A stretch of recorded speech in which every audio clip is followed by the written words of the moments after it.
자기가 인생에서 도저히 이해가 안 되는 상황, 말씀을 읽다가 도저히 궁금해가지고 못 견디겠는 상황은 끊임없이 의심하고 더 깊이 묵상해서 그것을 찾아 나갈 때 오히려 하나님과 더 깊은 관계를 맺을 수 있다. 의심을 하라는 거예요, 오히려. 그래서 큰 위안이 되는 그런 책인데 그 내용을 좀 소개를 해드리겠습니다. 이 책뿐만 아니라 C.S. 루이스라는 사람 잘 아시죠? 그분이 순전한 기독교라는 책을 썼는데 그 책을 읽어보니까 의심에 대한 이야기는 아닌데 자기가 이 사람이 되게 늦은 나이에 원래 기독교 집안에서 태어났다가 40대인가 하여튼 되게 늦은 나이에 예수님을 만난 사람이에요. 근데 그 사람이 이제 우리 어렸을 때부터 믿는 사람이랑은 달리 고민이 많고 의심이 많아요. 이 사람이 이제 묵상을 하면서 하나님 말씀을 읽다 보니까 하나님을 믿게 됐어요. 온 우주의 창조주시고 우리 온 인류 역사를 이끌어 가시는 분이 높으신 신이 있다. 그 하나님이 있는데 나는 그 하나님께 닿을 수가 없다. 그 하나님을 만날 수가 없네. 어떻게 해서 이 만날 수가 있을까? 저 높은 분하고 나같이 죄인이. 그래서 이 기독교 신앙의 출발점은 그 하나님을 내가 가까이 범접할 수 없다는 깊은 낭패감으로부터 출발한다는 거예요. 그 깊은 낭패감이 이해가 되지 않았는데 십자가 은혜를 믿고 신앙생활을 한다? 그거는 개소리라는 거지. 근데 우리가 너무 쉽게 믿는다는 거예요. 의심에 대한 책은 아니지만 너무 우리가 값싼 복음을 믿고 사는 것이 아니냐. 의심 없이 또 묵상 없이 깊은 고뇌 없이 쉽게 받아들인 게 아니냐. 그런 생각을 이제 우리 C.S. 루이스가 한 책이고요. 그 다음에 제임스 패커라는 분이 쓴 책 중에 하나님을 아는 지식이라는 책이 있어요. 거기도 이 기독교 신앙을 받아들이는데 두 가지 큰 걸림돌이 있는 거야. 그 첫 번째가 뭐냐면은 신이 전지전능하시다며 그분이 온 인류의 죄를 해결하시는 방법이 사람의 몸을 입고 이 땅에 오신다고? 그것부터 아기 때부터 태어나가지고 여기서 부모님이 똥기저귀 갈아주고 우유 먹이고 입히고 이래가지고 그 아기 때부터 신이 잘한다고? 이게 걸림돌이 돼야 된다는 거예요.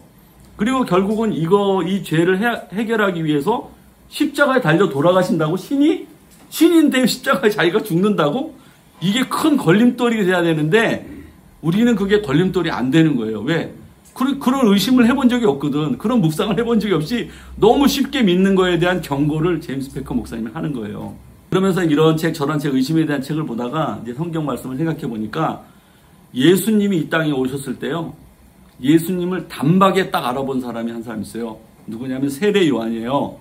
예수님이 이제 세례 요한한테 요단강에서 세례를 주니까 와서 나한테 세례를 베풀어라 하니까 한 방에 딱 알아보고 제가 세례를 받아야 되는데 어떻게 저보고 세례를 베풀라고 하십니까? 그러면서 어쨌든 강요에 의해서 이제 세례를 베풀었는데 하늘에서 성령이 비둘기같이 임하시면서 이는 내 사랑하는 아들이라 음성을 듣고 예수님을 바로 알아본 세례 요한인데 이 세례 요한이 알다시피 이제 감옥에 갇히잖아요.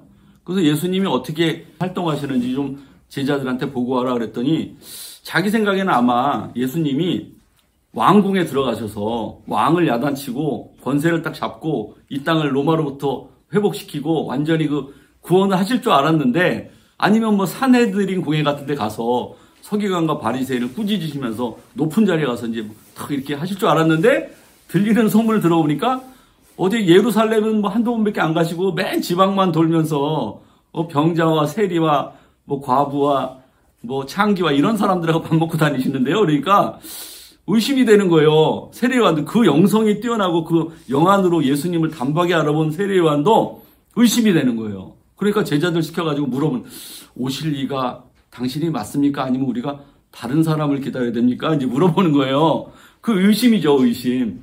제자들이 이제 물어보니까 예수님이 내가 그 사람이야 이렇게 대답은 안 하시고 세례 요한은 깊은 영성의 사람이잖아요. 구약 말씀에 능통한 사람이고 SNF하고요. 그러다 보니까 예수님이 뭐라고 하시냐면 야 가서 그렇게 전해라.